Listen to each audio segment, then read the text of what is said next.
quatrième Dataton, c'est la quatrième édition, donc est un réel succès puisque nous attendons plus du double des participants par rapport aux années précédentes, avec 150 étudiants et une quinzaine de défis à relever au cours du week-end. Avec l'équipe de Santé Nove, on a eu l'idée il y a 4 ans de développer le Dataton IA for Care. Et donc les 2 premières années, c'était en distanciel.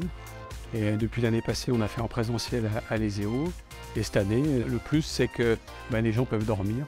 Donc c'est vraiment 48 heures non-stop du Dataton, qui est un marathon d'innovation en santé. Le Dataton a commencé en milieu de la crise sanitaire au printemps 2020. L'idée, c'était de proposer des solutions informatiques, notamment basées sur l'intelligence artificielle, pour résoudre des problèmes liés en fait au Covid-19, à la crise sanitaire. Donc c'est bien en imagerie qu'en robotique, qu'en domotique.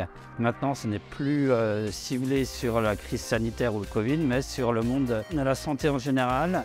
L'idée, c'est de proposer des solutions informatiques à des problématiques posées par des personnes du monde de la santé, qu'ils soient médecins, biologistes, ingénieurs aussi, mais plutôt avec un côté médecine. Et c'est là que c'est intéressant pour nos étudiants, puisque du coup, ils vont pouvoir se confronter à d'autres étudiants, les rencontrer, échanger leurs expériences, se faire du réseau, ça c'est important, hein. Ils sont en phase de formation, demain ils seront sur le marché du travail, c'est peut-être des possibilités de stage ou d'emploi qui s'ouvrent à eux dans ce week-end, mais c'est surtout donc s'ouvrir à l'esprit, contribuer à son développement personnel, participer à un événement qui est ouvert où tout le monde a la parole, quoi.